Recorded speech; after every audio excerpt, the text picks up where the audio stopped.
Right cartridge, wrong rifle, kablooey!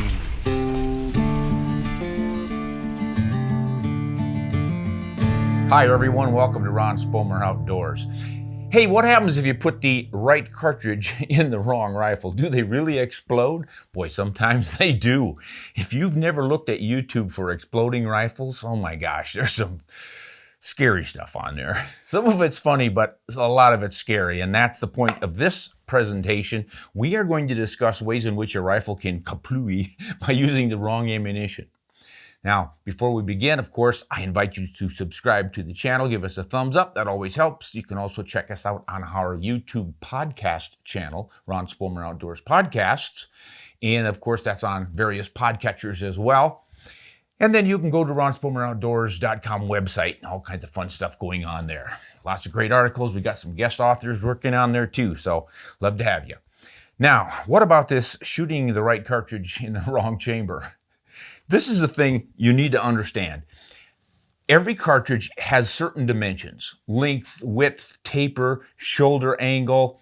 All of that stuff has to be matched to the chamber in the back of the barrel, in the rifle's chamber. The two fit like your foot in a sock or your foot in a boot.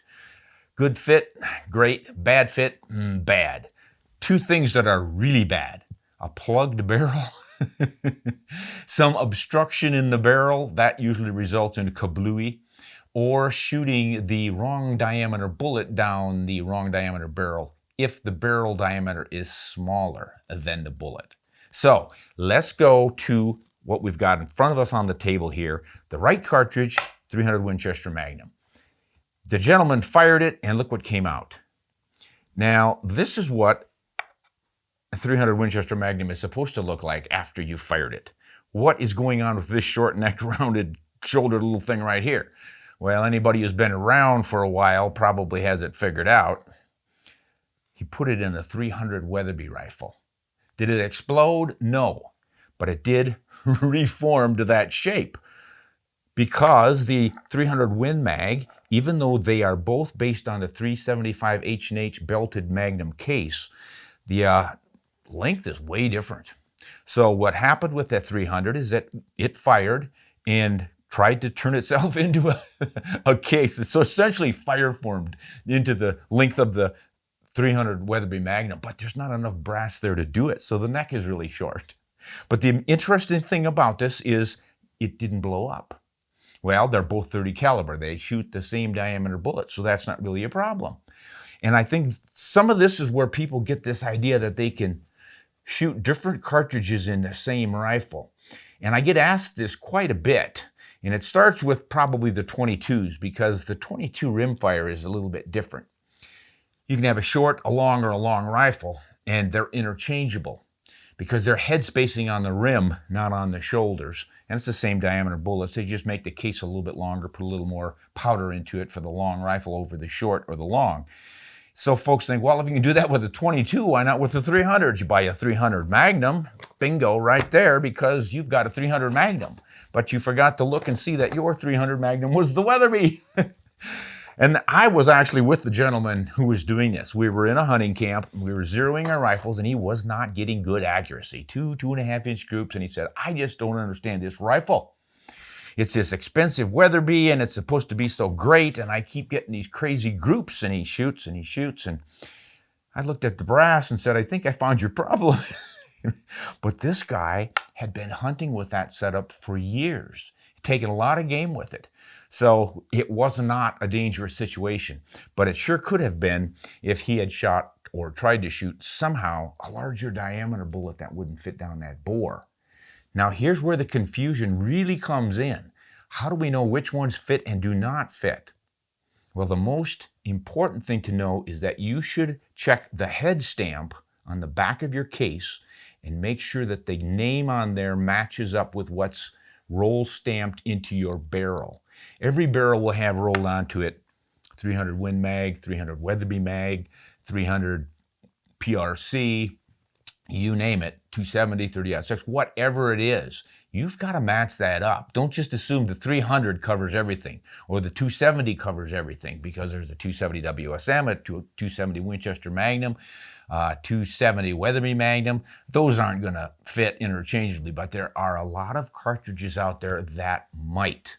Now, I was thinking I would draw up a list of all the wrong cartridges that would fit into various chambers and cause problems. But when I started, I realized there's just way too many. I mean, there are over 150 cartridges that have already kind of gone off the market, but they're still out there. They're obsolete cartridges. And then in modern cartridges, oh my gosh, there's like 13 or 14 different 30s.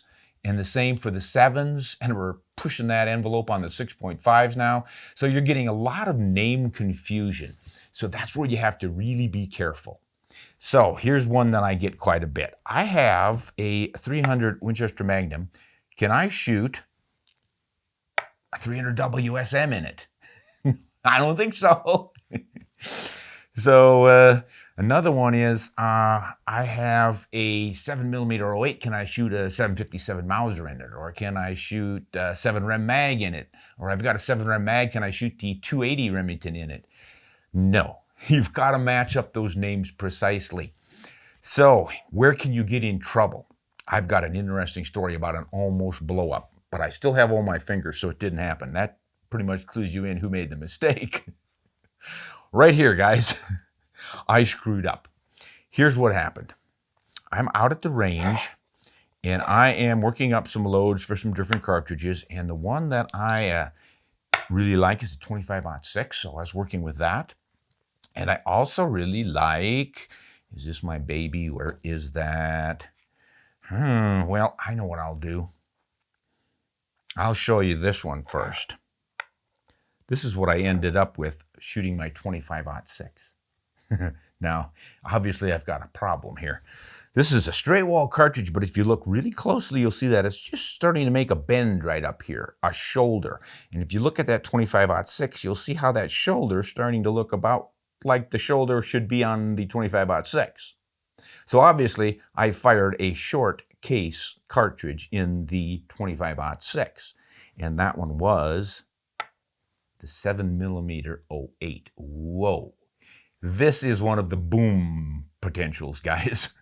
Because as you might guess, the 7mm 08 has a 0.284 inch diameter bullet. The 25-06 has a 0.257 inch diameter bullet.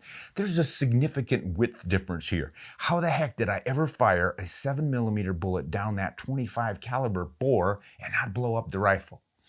Couple of reasons. The rifle was a Dakota Model 10 Falney block, extremely strong.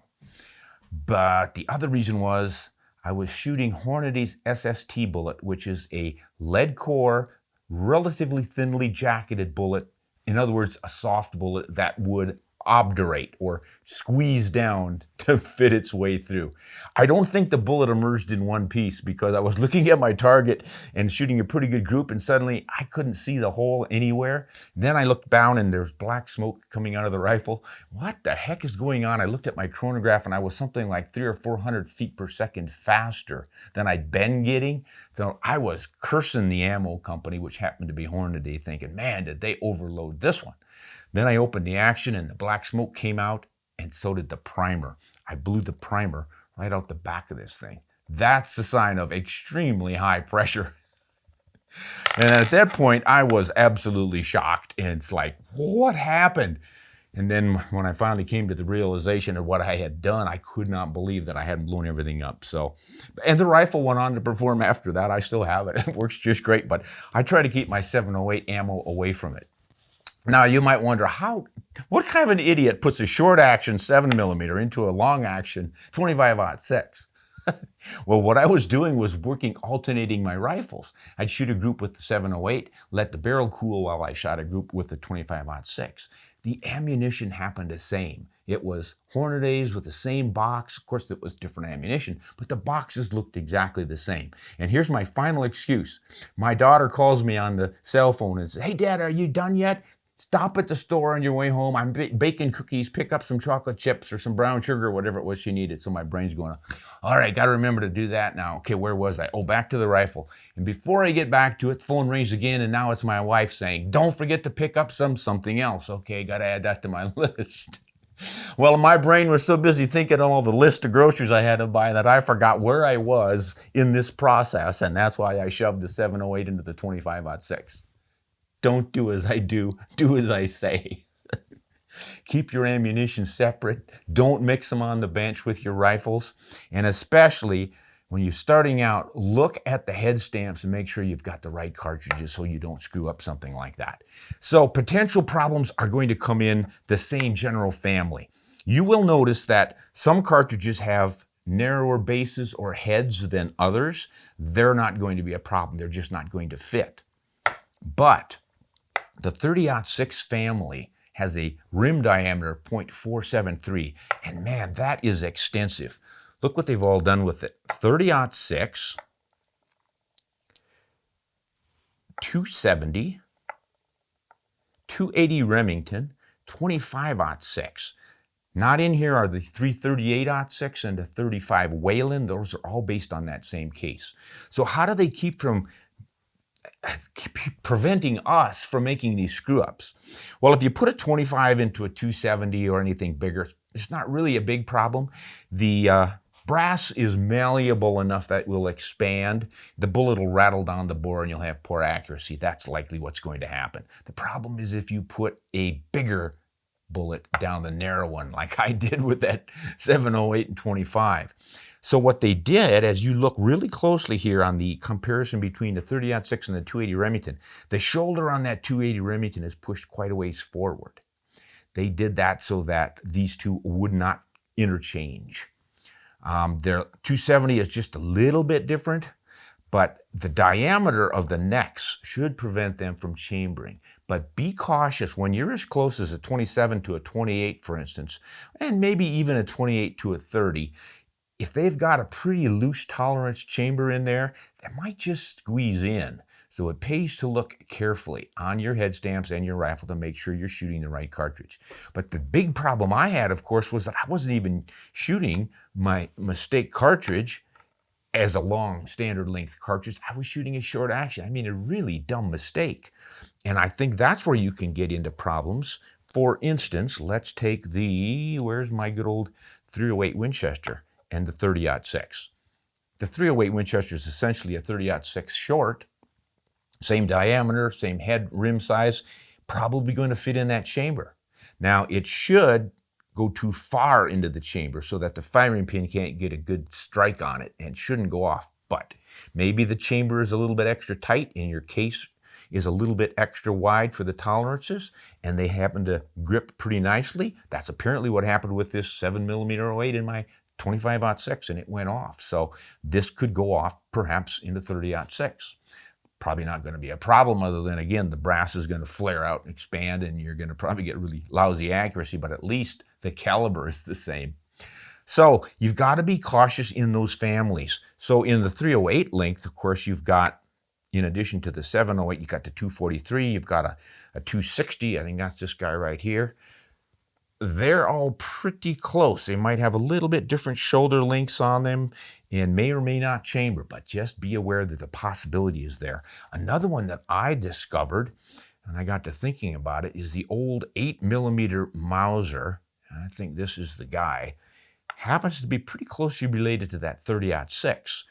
It's shooting a 323 diameter bullet. 30-06 is obviously just 30, so it's a bigger bullet. But that case is so similar, and it's a little bit shorter.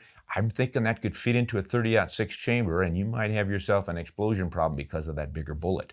Not a lot of people are seeing that guy, but it's out there. Another one, a little more modern. Let's move this guy in.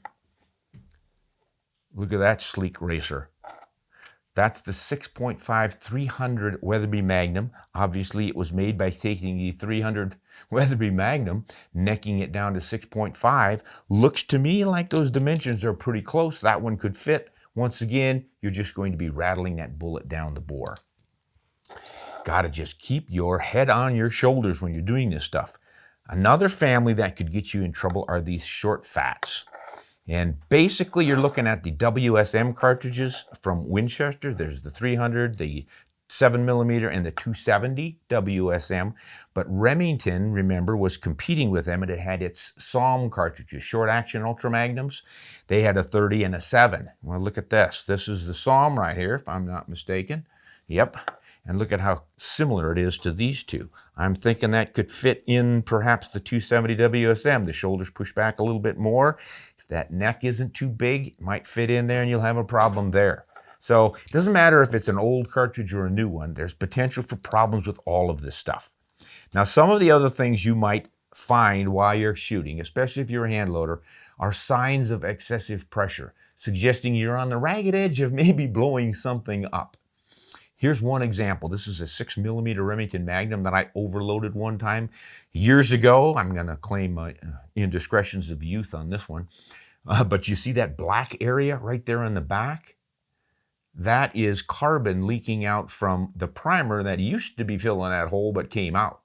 So this is probably a combination of an old case that I had hand loaded and squeezed and resized too many times. And what happens is with a lot of pressure, your primer pocket starts to get loose and then the primer is not fitting tight enough and it wants to come out.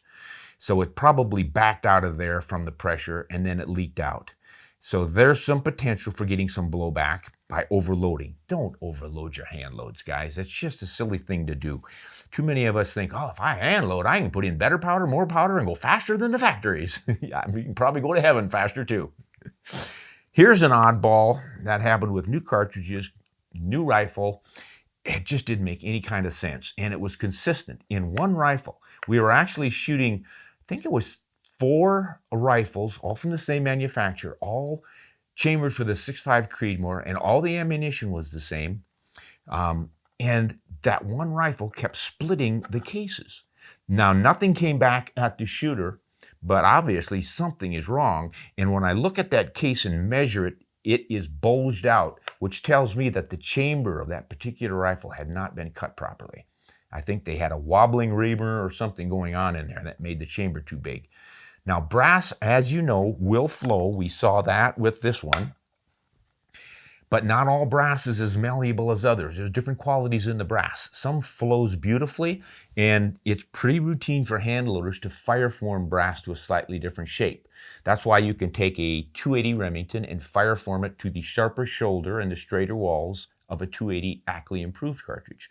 You generally get few or no split cases or necks. If you do get it, it's going to probably happen in the shoulder or the neck. But again, that's not usually a problem up front if you split a case. I had another split case around here. Where's that thing?